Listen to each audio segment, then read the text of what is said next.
Hello guys, welcome back to the MMA Sucker podcast. My name is Frazer Krohn. As you can see, I'm on my own again today. There's no Tim, but rest assured he'll be back in maybe a couple of weeks, or perhaps he'll be back next week. I can't remember off the top of the dome. But don't worry, there's plenty to talk about. We've got a little bit of Bellator to touch on, a tiny bit of PFL that I just want to touch on, and leave your comments in the comment section below. I want to get your guys' thoughts on the PFL, but we'll go into that. And we've obviously got UFC from last night. I'm recording this on Sunday evening, so yeah, UFC from last night. Jared Cannonier and Marvin Vettori threw down in the middleweight main event, and we've got quite an exciting card to look forward to this weekend. But we'll jump straight into a little bit of PFL action from Friday night. I feel that the spark of the PFL has gone out ever so slightly. PFL Europe's really, really going well. We've still got, Dakota Ditchover. We've got Simeon Powell. These two guys are really, they're still lighting the scene up, as it were. But I do feel that the excitement of the regular season is actually deteriorating ever so slightly. Obviously, there's no Kayla Harrison this year. We've got last year's champion Larissa Pacheco, but she's gone in there. She scored a 45-second knockout against Amber Leibrock, but because Amber scored a first round KO last time out, she still gets into the semi-finals.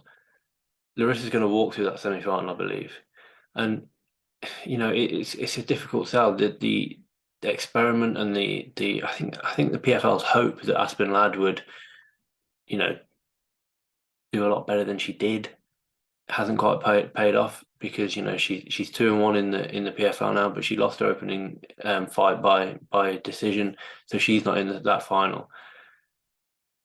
I'm a little bit, the heavyweights, they are what they are. Ante Delija beat Maurice Green by decision, and Renan Ferreira knocked out Mateus Scheffel in 50 seconds. We obviously got, the main talking point coming out of the PFL was the fact that John Jones and Francis Ngannou sort of met face to face, had a little fun stare off. There was respect between the two guys. But I just feel like the spark has gone out a little bit for this season, especially with Brendan Loughnane, probably the the PFL's biggest star, going out last week. Obviously he got knocked out. He's obviously out of the competition now. The spark has gone out ever so slightly, I feel, for the PFL. But please, guys, leave your thoughts in the comment section below. Do you guys feel the same? Are you as excited for the PFL this year as you were for the PFL last year? I'll be honest, I'm not. Don't get me wrong. I will still continue to watch the PFL because I think that it's a really good format. I enjoy the format, but simply put, I'm just not as excited for this year's tournament as I was last year's tournament, which is a shame, because the PFL, they've got the big signing now of Francis Ngannou. They've got this sort of super fight league, the pay-per-view league, as it were, with you've got Kayla Harrison, Francis Ngannou, Jake Paul to a degree. You've got the budding stars of Simeon Powell and Dakota Ditchover. You've got the exciting guys in Larissa Pacheco and Brendan Loughnane, but Loughnane's out now. It's kind of a bit same old, same old. I think Larissa Pacheco is going to just walk through the rest of the division on her way to another $1 million check, and she'll probably do the same next year. And then she's arguably topped Kayla Harrison, who was going for a three-peat and wasn't able to do that, obviously, because Pacheco beat her. Also on Friday night, so that was PFL 5. Like I said, leave your comments in the section below. Are you as hooked this like season, I guess, as you were last season? Also on Friday night, PFL were going up against Bellator, that had 2 world title fights on it. The first, well, there's pretty much, we kind of alluded to it on the show last week, myself and Tim. There's 3 fights to watch: Corey Anderson versus Phil Davis. Corey Anderson's been he's always a big talker. He's very active on social media, on Twitter specifically, and he did call out, and he was going back and forth with Jamala Hill. He won this fight against Phil Davis by split decision, and at no point am I thinking now Corey Anderson has to beat the Nemkov I guess you call it a third fight, but the Nemkov rematch has to be next. I'm not interested in that as a result of Corey Anderson's um, performance. It didn't light the world up, should we say?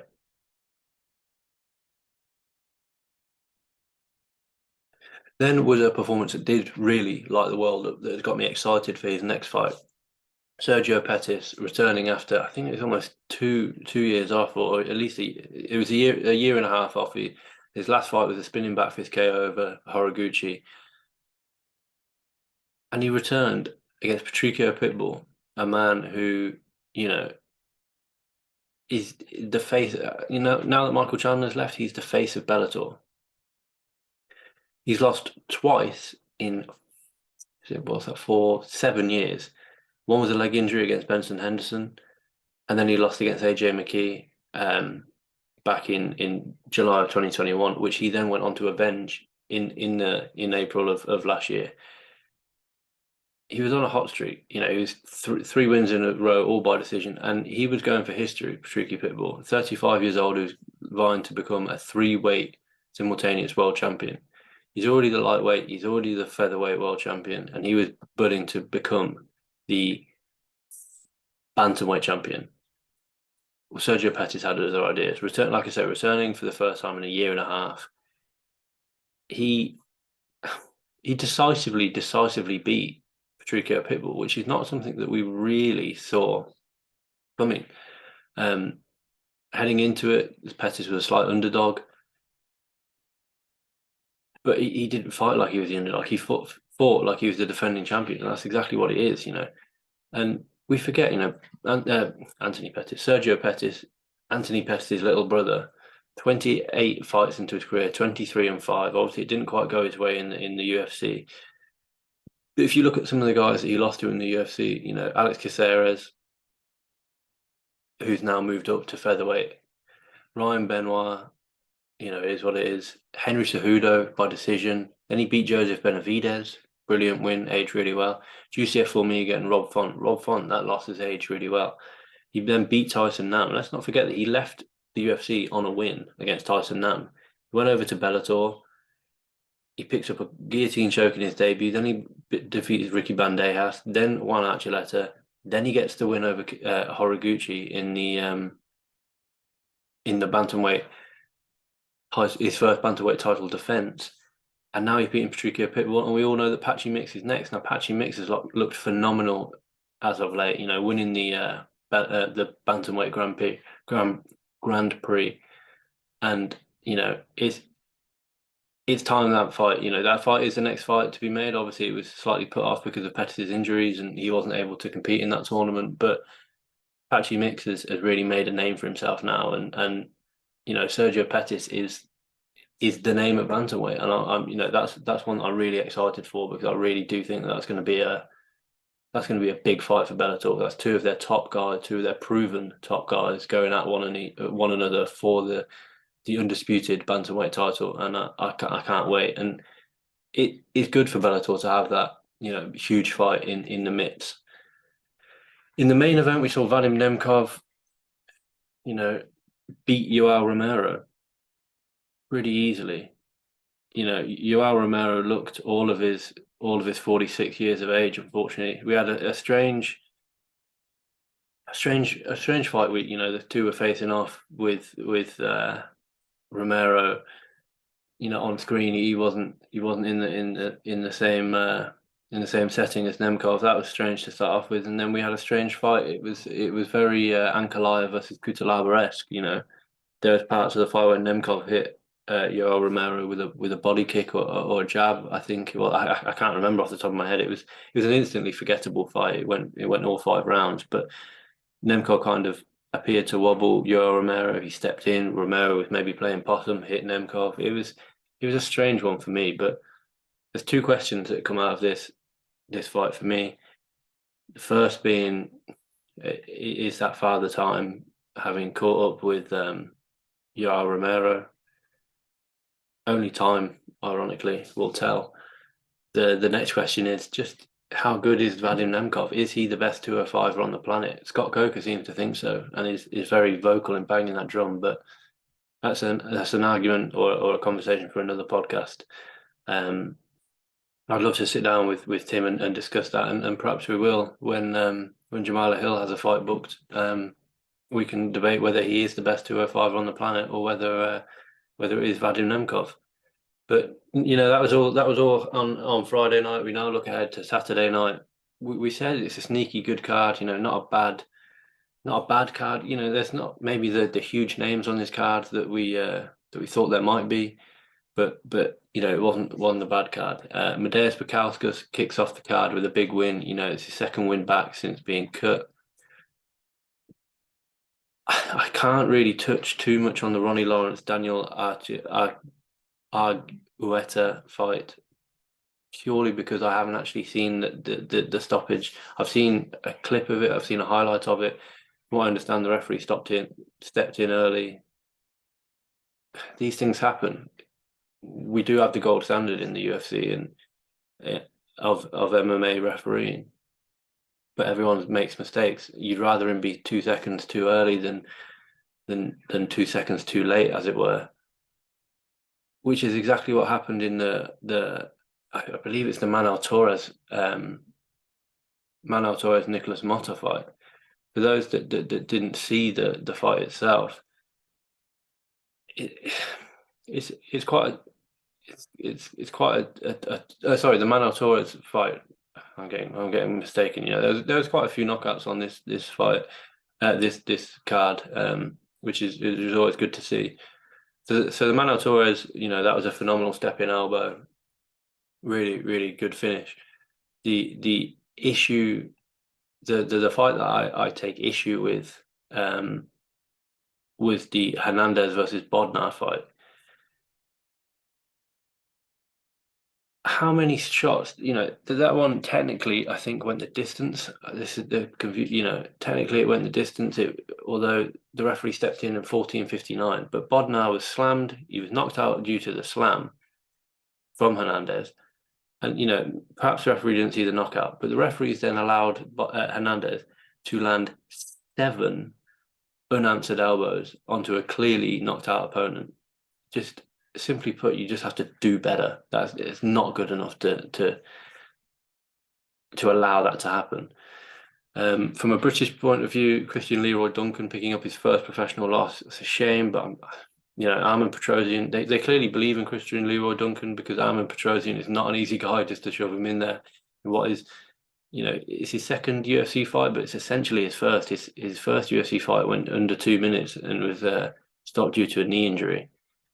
Christian Leroy Duncan will be back. He's 27 years old. He's really good. He is really good. But, maybe it was a step too soon to face Armen Petrosian. Arman Tsarukyan came through in the co-main event. Had a little bit of a scare, but he came through and just did what Arman Tsarukyan does. I was going to pull up the stats because I don't know the exact number of takedowns he landed, but it just seemed, 4 or 5 takedowns landed, 9 minutes of control time.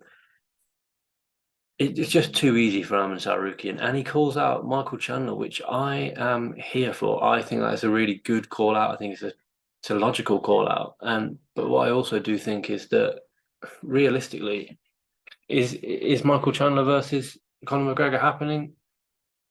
I'm going to be honest. I don't think it's happening. I don't see that fight going down. From my understanding of what I've read this week, it definitely won't happen in 2023 unless there's an exemption to the rule. But Conor McGregor has not joined the USADA testing pool, so really he shouldn't be allowed. We know that Conor McGregor kind of fights by his own rules, and the UFC is run. Conor McGregor says, "I want to fight on this date." The UFC will find a way. We were looking at that 30th anniversary card in November, Madison Square Garden, for Conor McGregor's return. That's what I was assuming. That's not happening, in my opinion. What I do think will happen is that John Jones will fight on that. They need a humongous fight for that 30th anniversary in New York City at Madison Square Garden. They need a massive name. Traditionally, aside from the Derek Lewis versus Daniel Cormier fight cards in New York have been absolutely massive and stacked. The first fight, UFC 205, I believe it was We had McGregor Alvarez, we had Woodley Thompson, we had Joanna Jędrzejczyk versus Karolina Kovacevic. Khabib was on that card. They stack they tend to stack the New York cards. I think Colby Covington headlined the last one against Jorge Masvidal. I believe that was the last one. No, I'm mistaken there. He headlined the card in 2021. But again, if you look at that card, you got Marlon Vera, Frankie Edgar, Rose Namajunas, Wiley Zhang in a title fight, Kamaru Usman versus Colby Covington. We've obviously had the BMF title there. So you'll really be looking for them to stack that card, and I think it will probably be John Jones versus, well, insert name here, probably hopefully Stipe Miocic, but I haven't heard anything from that yet.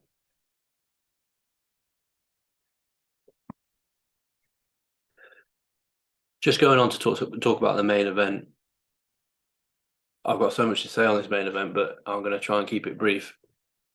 Fair play to Marvin Vettori. The guy's got no quit in him. He's got an absolutely phenomenal chin. But Jared Cannonier, man, after a tough first round where he was caught, he was seemingly hurt. He said he was, but in his post-fight interview, he said he was buzzed in that first round. That second round was one of the most one-sided. I think that was probably the round that I haven't seen the official judging scorecard. I'll try and pull them up here, but I'm assuming that was the fight that was called at a 10-8 because let's be honest, the towel could have gone in. So just looking, all three judges scored the second round 10-8 in favour of Jared Cannonier. Sal D'Amato, Ben Cartledge, and Mike Bell all score it 10-8 in favour of Jared Cannonier because he battered Marvin Vettori in that round. Absolutely battered him. The first round went to Vettori. I think, he did land it was a close round. He landed the cleaner shots, I think, and I think because he buzzed Cannonier, the round did go to him. And then, two of the judges, both Ben Cartledge and Mike Bell, have got 10-8 for the second round, and then 3 10-9s for 3, 4, and 5. And the only round that differs is round 4 for Sal D'Amato. He scored it in favour of Marvin Vettori. I didn't see that. My scorecard would have been 49-45. I guess 49-45, could have even been 49-44. That second round was a real beating, Just looking at stats, 94 total strikes landed, 82 of which were significant strikes against Marvin Vettori's 24. What else can we say about this fight? What I can say is that don't be surprised to potentially see Jared Cannonier compete for the title next. Now, do I think he deserves another shot at Izzy? No, I don't. However, when you pull up the UFC rankings for the middleweight division, it's looking dicey. You've got the middleweight champion Israel Adesanya, who looks to be one or is probably going to defend his belt in Australia. Let me just pull up what date that is. So we're looking Sydney, Australia, UFC 293 in September 10th. That's interesting. September 10th does not give the middleweight division too much time to kind of figure itself out. You've got Alex Pereira ranked number 1. Obviously, as we know, he's no longer a middleweight. He's going up in weight to compete against Jan Blachowicz. I'm not quite sure why he's still ranked, but it is what it is. Keep that date in your mind, guys. It's September 10th, right? Number 2, Robert Whittaker faces Dricus du Plessis on July the 8th. Now, we're all hoping that whoever wins that, whether it be Dricus or whether it be Whittaker, we're hoping that they come out of that completely unscathed. I don't think that's going to happen. I think that could potentially be a bit of a war. I think Dricus du Plessis is being slept on. I think Robert Whittaker wins the fight. Early prediction, I think Robert Whittaker wins the fight, and I think he probably wins it at ease. But I do think Dricus du Plessis is being slept on ever so slightly. He's a huge guy for the weight class. Can he use that size to bore a decision out of Robert Whittaker? And we know that Israel Adesanya wants Dricus du Plessis to win that fight. Who knows how that fight will go? But if any of the guys in that fight is especially the winner, if the winner comes out of that fight banged up, I don't see a quick turnaround. July, August, September 10th as well is with it being in Australia. These guys are going to be wanting to get out to Australia or in Robert Whittaker. Let's say for argument's sake, it's Dricus du Plessis who wins that fight. He's going to be wanting to get out to Australia. Late August to kind of adapt to the time, adapt to the air over in Australia. But he's got to go back to South Africa after fighting in Vegas. I don't see the turnaround being possible. And if I do, and if let's say Whittaker wins, that's a possibility. But how well does a fourth fight sell? A fourth or third fight? I think it's a third. Is it a third fight between the two or a fourth fight? Whittaker. Yeah, so it's a third fight. Sorry, between the two. It's a tough sell, a third fight between Whittaker and Adesanya, but in Australia it'll sell. We then have the number 3 ranked guy, which is Marvin Vettori. Obviously, he's coming off a loss. He'll swap places with Jared Cannonier. Jared Cannonier will be the number 3 ranked guy. He's a little bit beaten up in this one, but that gives him pretty much 3 months until the date that Israel Adesanya more than likely will compete next. Sean Strickland doesn't deserve the shot. Yes, he got the win over Imanov and potentially might get a win over Magomedov, but I've got no interest in a Sean Strickland fight. And then you're kind of out of ideas. Paulo Costa competes, but does anybody really want to see Paulo Costa? He's coming off the loss to Adesanya. He's coming off the loss to Marvin Vettori. Yes, he bounced back, but it was against Luke Rockhold. He's now facing Ikram Aliskerov in a main event, in a main event slot. Sorry, I take that back. That's not a main. Sean Strickland's is the main event slot. Paulo Costa's facing Aliskerov on the UFC 291 undercard, but that's at the end of July, so he won't be ready to turn around. And then, yeah, and then we're looking at no one's got any call for a title shot after that. Simply, due to ranking and output.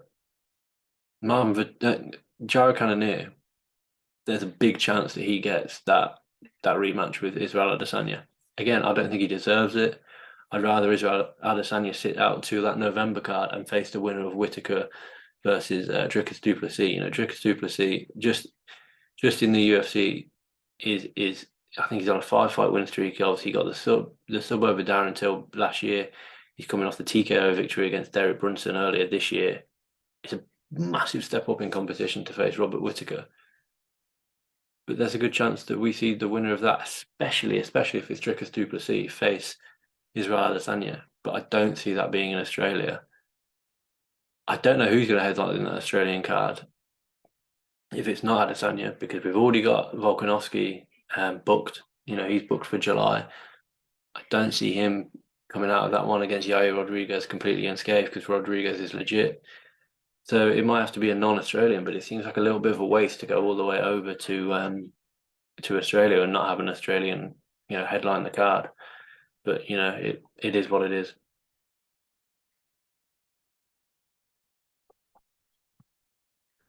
Looking ahead to this weekend coming, again, it's a pretty quiet one. The PFL have got a card. We've got two of last year's winners, Sabadou Sai in the co-main event against Australian Shane Mitchell, who Mitchell lost his promotional debut. Sabadou Sai obviously bounced off that big win against Delano Taylor with a finish win in the first fight of this season. Olivier Aubin-Mercier, obviously coming off the huge win against Stevie Ray in the finals of last season. He carried that momentum into his Shane Burgos fight and actually beat Shane Burgos in Shane Burgos' promotional debut.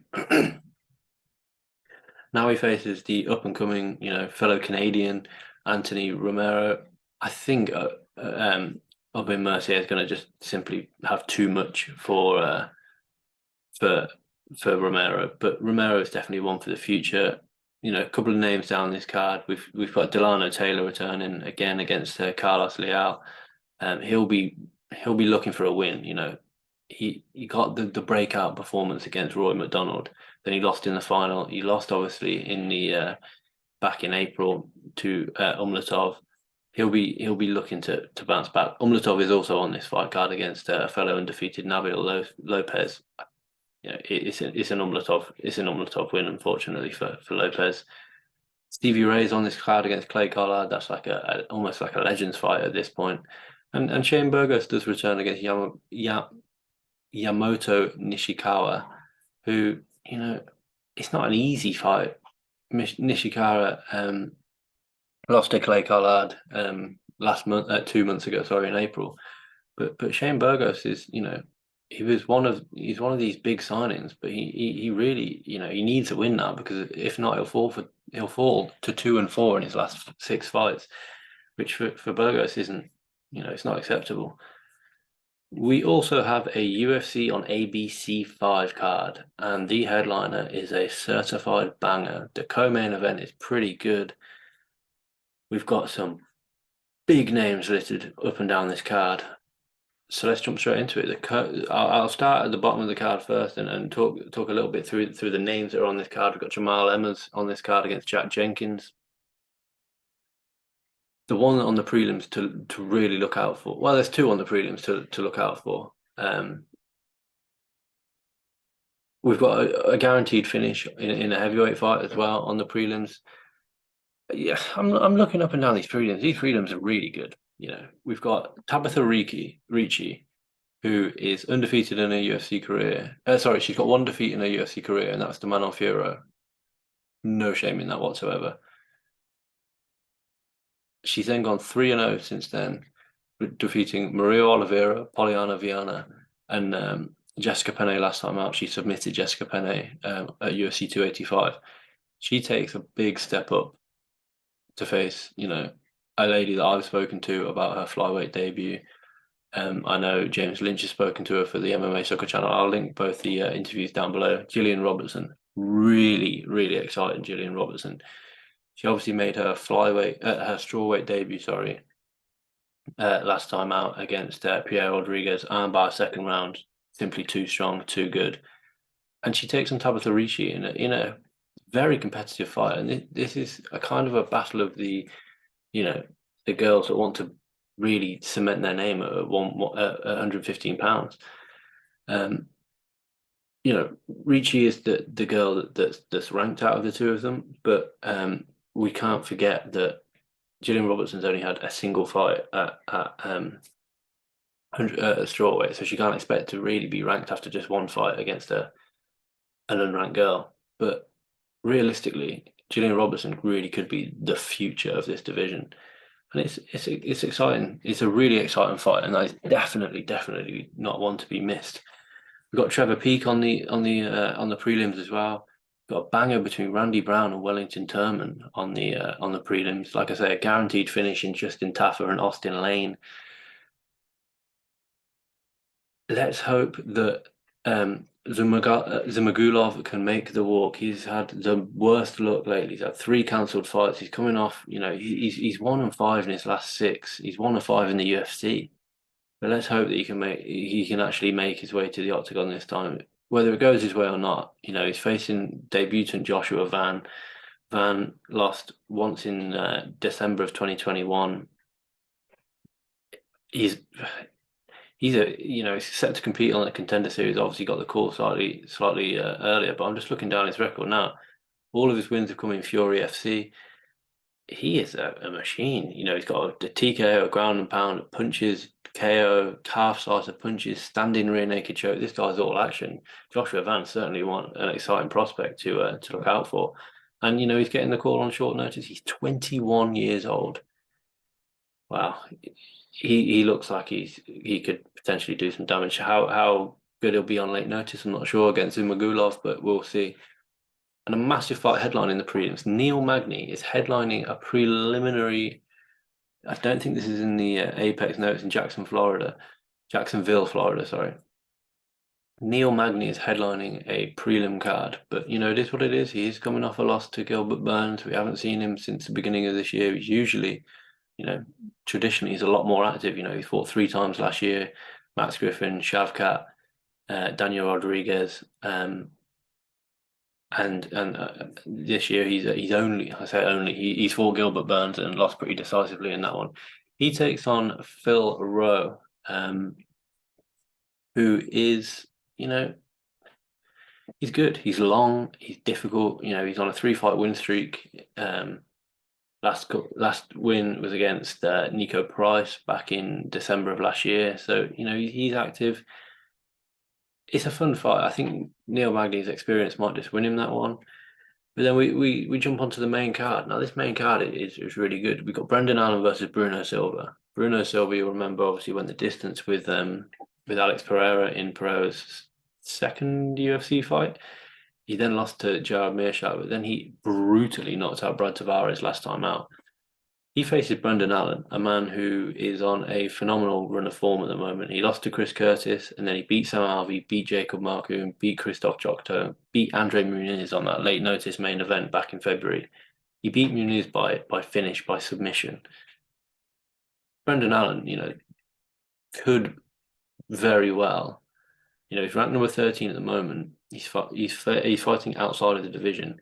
There's a good chance that we could see Brendan Allen compete for the title by this time next year, or even slightly later. But that starts with a win over Bruno Silva this weekend, and I think he'll get it done. David Onama, never in a boring fight, always exciting. He returns against Gabriel Santos, who, let's be honest, he won his UFC debut on short notice against Ryan Murphy and just wasn't given the decision. I think it was a disgusting decision by the officials on the night to give Lerone. And I'm a British guy. Lerone's a British fighter, and I really thought Lerone Murphy lost that fight. I remember being at my friend's house, and we were just, no idea how that didn't go Santos's way. But he'll be coming for vengeance. We've got a strange one to have on the main card. We've got Cody Brunage versus Cedric Dumbas. Dumbas came with a lot of hype and just lost. And that was back in March. He was meant to be facing Puna Soriano on this one, but Brundage steps in on short notice. Brundage, he enters the UFC, lost to Nick Maximov, then submitted Dalcha Lumbigia, knocked out Trezor Gore, but then lost to Olan Zajac and Rodolfo Vieira, both by finish. I mean, it's a fun fight, I guess, but I don't really get why it's on the main card and Neil Magny's on the prelims. The co-main event is certainly exciting. Amanda Ribas versus Macy Barber. Macy Barber's put a couple of wins together after dropping a couple. Obviously, she dropped that fight to Roxanne Modafferi. Then she lost to Alexa Grasso, but since then she's beat Miranda Maverick, she's beat Montella Dalla Rosa, she's beat Jessica Ryan, she's beat Andrea Lee. These are all good, solid wins. And she takes on Amanda Ribas, a lady herself who's, I think she's 1-1 at the weight. She's 1-1 at 125. She could definitely make 115. Maybe she just doesn't want to do the weight cuts, which, I've got no problem with. She beat Vivian Arujo last time out. A very good victory. Let's be honest, that's a very good win for Amanda Ribas. And with Macy Barber ranked number 11, Amanda Ribas ranked number 9. I'm not quite sure how that's fair. It seems as Macy Barber's got considerably more wins at the weight and arguably better wins with some of the names on her record. But it is what it is. That's a really good co-main event, but it's all about the main event. How does Josh Emmett bounce back from the, let's be honest, devastating loss to Yair Rodriguez? Yes, he lost by submission, but he was knocked out. He was out on his feet against Yair Rodriguez. Prior to that, obviously, he'd had a lot of time out. He'd had 8 months out. He'd been inactive. He'd fought once in 2020, once in 2021, once in 2022, and then jumped in there with Yair Rodriguez for the co-main event of UFC 284 for the interim featherweight title. How does he bounce back from that loss when he takes on Ilia Topuria, a man who, let's be honest, in his last three fights has looked phenomenal. His last 4 or 5, his last 13 fights, he's undefeated, and he's only had 13 fights. Topuria, obviously, we know what he did to Ryan Hall, knocked him out.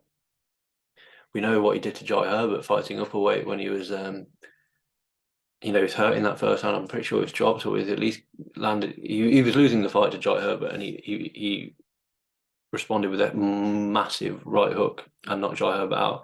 And then he just absolutely put manners on Bryce Mitchell at UFC 282 and just battered Bryce Mitchell. He just battered wherever the fight went. Did he want to keep it standing? He kept it standing. And if he wanted to take it to the floor, he took it to the floor. How's this one going to go? We know what Josh Emmett wants to do. He wants to come in there and he wants to take your head off. We know what Topuria wants to do. He wants to come in there and he wants to take your head off. But if he can't take your head off, he wants to duck for a takedown. And 9 times out of 10, he lands it. Well, I say 9 times out of 10, his takedown accuracy is 46%. But, if we look at the guys that he's sort of, he just dominates guys. Topuria, it's simple as that. He's got a unanimous decision win in his debut, and then he's got KO finishes, the Iron Triangle against Bryce Mitchell last time out. But for Josh Emmett, I don't think he's got that in his repertoire. I don't think he's as well rounded as Topuria. He's obviously, he's considerably older. He's 12 years older than Topuria. How much is that? How much is that loss to Yair Rodriguez really going to sort of play on his mind? How is he going to bounce back from that? But most importantly, if he swings like he did against Yair Rodriguez and like he has his whole career, he's going to get caught by Topuria and he's probably going to get knocked out. Topuria's got hands of stone. It's such an exciting fight, and I'm really looking forward to breaking the fight down next weekend. Next week on next week's podcast. It's exciting, like I say. It'll be competitive. I am leaning towards Topuria. I think Topuria will get it done, but that's not to say that Josh Emmett's overmatched at all. He's coming off an interim title fight, but like I say, I think Topuria. I think his style is going to be a changing of the guard at the top of the division. I think Topuria gets it done. I think he probably gets it done with ease, and then he's got scope to call out the champion, or at least call out a higher ranked opponent, a Max Holloway. Yes, he's booked against Korean Zombie, but a Calvin Kattar, a Yair Rodriguez if he loses to Alexander Volkanovski. There's scope to call out a lot bigger names once you beat a guy in Josh Emmett who has been there. He's got the t-shirt. He's been in the title fight now. But you can't count Josh Emmett out. He's got that right hand that can separate anyone from consciousness. So it's going to be a phenomenal fight. I'm really looking forward to breaking it down on next week's podcast. I hope Tim will be back. I think he will be back.